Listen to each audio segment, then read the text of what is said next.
Bonjour et bienvenue pour ce rendez-vous hebdomadaire de décryptage de l'économie en mode affranchi. Je salue tous les abonnés de TV Liberté pour cet épisode que j'intitulerai Les spaghettis bientôt en vente dans les duty free. Vous avez compris que l'alimentaire devient un véritable produit de luxe. Les statistiques de l'inflation des prix alimentaires sont absolument stratosphériques. On en est pratiquement à 18% de l'an. Ce qui est assez troublant, c'est que cette hausse des coûts de l'alimentation n'est pas généralisée sur la planète. Ça a même tendance d'ailleurs à rebaisser dans la plupart des pays hors zone euro, hors zone dollar. Alors, que nous arrive-t-il ? Eh bien, c'est tout simplement l'inflation. Oui, l'inflation qui a bon dos. Tous les producteurs de denrées alimentaires profitent de ce concept d'inflation généralisée pour augmenter les prix ou faire un autre truc à la sournoise qui s'appelle la shrinkflation, c'est-à-dire que votre pot de yaourt vaut toujours 2 euros, sauf que dedans, il n'y a plus 125 grammes, il n'y en a plus que 110. Et vous pouvez faire la même opération avec le pot de rillettes ou le pot de crème fraîche. Vous avez un emballage qui a toujours le même aspect, mais le fond est de plus en plus bombé et vous avez de moins en moins de produits.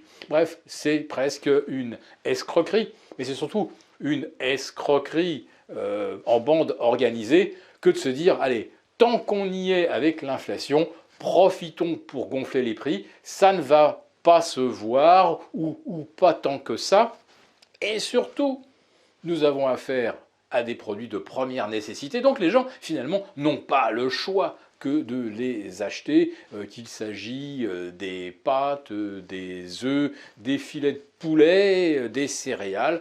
Tout le monde est obligé d'en acheter. Alors finalement, pour les payer moins cher, on se demande s'il ne faudrait pas carrément aller les mettre en vente dans les duty free, où au moins on économiserait la TVA. Pour l'instant, évidemment, personne n'envisage de réduire davantage la TVA. Mais quel cynisme quand même de la part des producteurs de denrées agroalimentaires que de gonfler les prix, de l'imposer même aux distributeurs qui ont tellement bien vu cette arnaque qu'ils ne peuvent même pas aujourd'hui la dissimuler et ne cherchent même pas à la dissimuler. Vous avez des gens comme Michel-Édouard Leclerc, mais également le patron de Système U, qui le disent clairement, les prix sont gonflés par les fabricants. On en arrive donc à ce paradoxe assez extraordinaire, c'est que vous avez le prix des produits de grand luxe, d'ultra luxe, qui explose parce que vous avez une classe qui a pratiquement capté toute la richesse additionnelle qui découle de la création monétaire post-crise Covid.